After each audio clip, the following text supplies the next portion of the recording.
This new B2B email marketing strategy is taking over, and it's actually not all hype. It's how I added $60 million in pipeline value for one of my clients. And it all comes down to just one thing: personalized emails. Not just dropping a first name in your subject line. I'm talking about creating hyper-personalized emails that speak to your prospects' pain points and goals. In this video, I'm going to show you exactly how to create B2B emails that actually convert and why it's really the only strategy you should be focusing on in 2025. If you find this valuable and you want me to personally run your email campaigns, then schedule a call below. First of all, there is power in personalization when it comes to B2B. Most people are used to hearing about spray and pray tactics where you go and you just spam the same message to a giant audience and you hope that somebody comes out. I'm not going to lie to you, that can work, and it definitely used to work, but it is not nearly as effective and not nearly as annoying as what we do now. My client generated $60 million in pipeline using personalized B2B emails. These are emails that are relevant to the customer, to your prospect. You are offering a solution and personalizing it to them. You'd be surprised how many people say that email doesn't work and campaigns fail, when really the issue is that their messaging is generic, it's vague, and it's too product focused. They sound like mass marketing messages and it comes off like a sales pitch, and they are losing customers before they even open the email. True personalization means you are talking to the person, not just the persona. That said, you can get pretty far by personalizing to the persona, because if you're talking to the right persona and you have the right psychographics for that persona, then when you're speaking to the person, you're probably hitting a lot of the same pain points. But if you can take it that extra step further and personalize it to them with their psychographics, with the solution that helps their pain point, you better believe they're going to reply. On top of that, inboxes only reward relevance. ESPs, which are email service providers like Gmail and Yahoo and Outlook, they're getting smarter. They're scanning emails to look for people that are just doing blatant sales calls. The more that you can personalize your emails, the better your deliverability, the easier you're going to land into mailboxes too. You don't want to get caught in the trap of getting burned by an ESP, because once they shut down your domain and your mailbox, you have to start all over and warm up a bunch of new domains. We'll talk about that in a different video. So how do you personalize at scale? There are tools today that allow you to do this with AI. Tools like Clay, Instantly, and SmartLead can help generate custom openers fast, but those openers are only going to be as good as the inputs that you give them. A lot of times you're going to have to do your own research and use your own critical thinking looking for signals. True personalization comes from referencing pain points, competitor tools, market shifts, announcements. You need to do a little bit of research or have some kind of AI service go and do that research for you. Enriching things like LinkedIn profiles or job postings can be really, really useful, and you can input those with tools like Clay or Instantly or SmartLead. Look, the best thing you can do for a cold email is go and do your research and craft a personalized message for them that you would actually send them. The second best thing is having AI do it for you. Leverage these tools. When it comes to personalization, it's always good to say something that shows that you did your research on them, but more important is to tie your offer into what they are already trying to do, not what you're trying to sell. If you can find signals or you can find different data points that show that they are doing something that's relevant to your offer, that's going to carry a lot of resonance. If you and someone went to the same school and you call that out and then you decide you want to talk about your new CRM solution, it doesn't really work. You might as well have not said it in the first place. But if you can go and you can say that, hey, I just saw that you put a job posting out on your LinkedIn profile, I think this might be useful for you, that has more resonance. That's a relevant data point that's personalized. To give you a real world example, what we did for one of our boutique lenders is we went and found potential clients and then segmented them by geography. And we were able to call out different projects that they were doing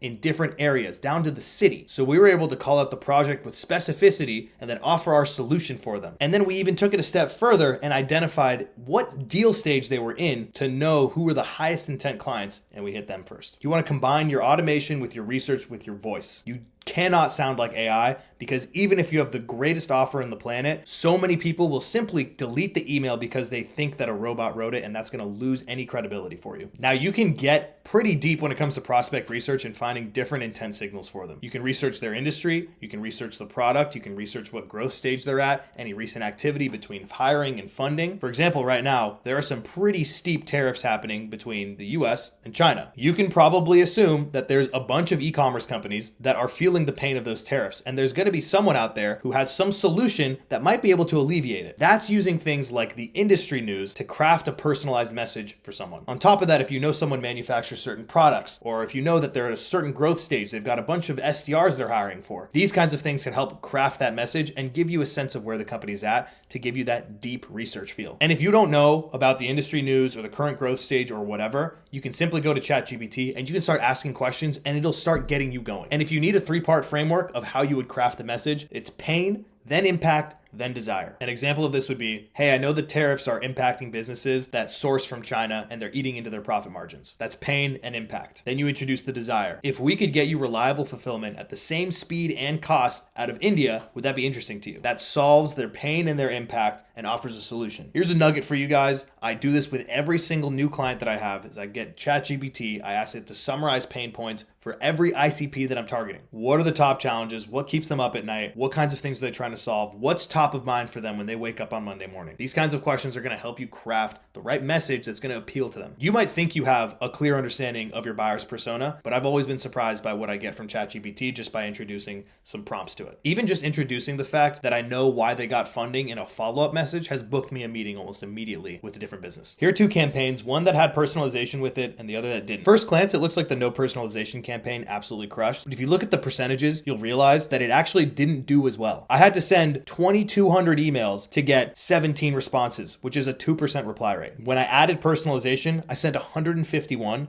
and I got 5. That's a 10% reply rate. You can even compare different legs of the campaign and see that I got 3 positive responses.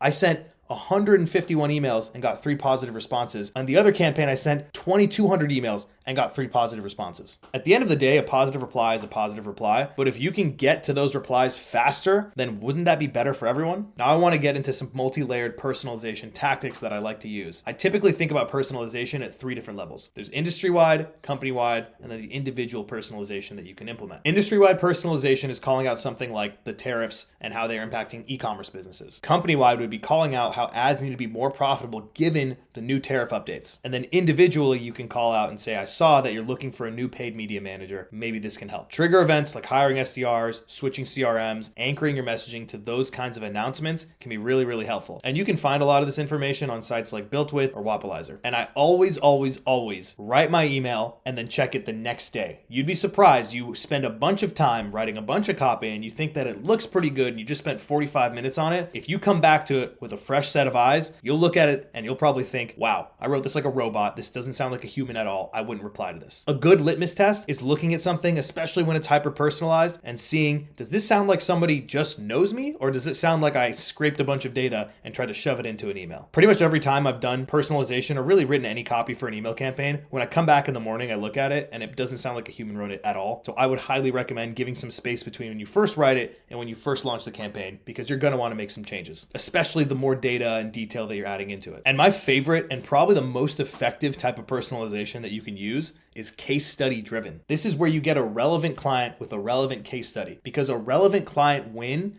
is going to serve as a hook. It's going to draw them in, because if they are a relevant client and you've done something similar already for someone in their industry, they are going to automatically assume you can do the same for them because you've already done it before. It's automatic social proof. We helped a cybersecurity company generate $50,000 in pipeline using the exact same strategy. If you're a cybersecurity company, you are probably going to think, oh, they get my problems. They were able to solve it for someone else. They're clearly used to my industry. There's no moat. We can probably trust these guys to get the same results for us. As always, you want to frame that story like a transformation. This cybersecurity was plateauing, having trouble breaking into enterprise clients. We instituted our systems, and after that, they were able to sign $50,000 in pipeline value. Would you like to see if we can do the same for you?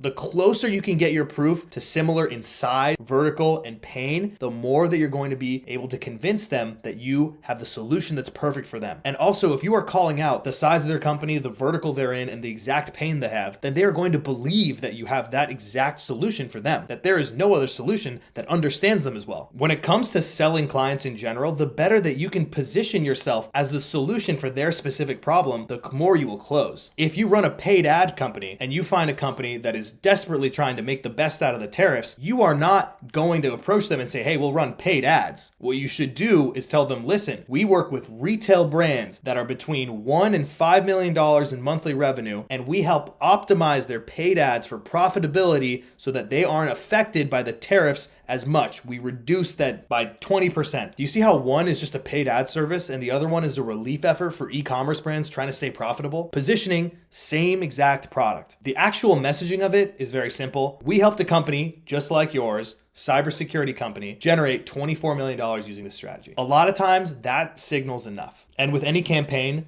you are rarely going to strike gold on the very first go. You need to have continuous personalization and refinement. That means A/B testing, going with generic or more direct emails with value-led and proof-led emails. You want to try maybe a little bit longer copy or shorter copy depending on the complexity of what you're selling. Typically, you want to keep it pretty short, but there's some exceptions to that. A big rookie mistake when it comes to email campaigns is only tracking open rates. Realistically, a lot of people that are really deep in the game don't even track open rates. They track the reply ratios and they track the reply to call ratios and the speed to conversion. Those are the metrics that equal money in the bank. And then you want to track by different personalizations. That's different angles effectively. So you might have an email campaign for your first email that goes out and says, hey, we noticed that you just switched CRMs. Then for another email, you might just call out the solution exactly and have a case study. And then for another one, you might call out, hey, we noticed that you just partnered with blank. And as you go, you're going to want to take the learnings and the responses you're getting and figure out how you can tweak it so that you can get the most effective message for your segment or your persona. Every campaign I run, I have at least 2 angles, usually 3, that I'm testing at any time to see what messaging is working. And you can see, for example, in this one, clearly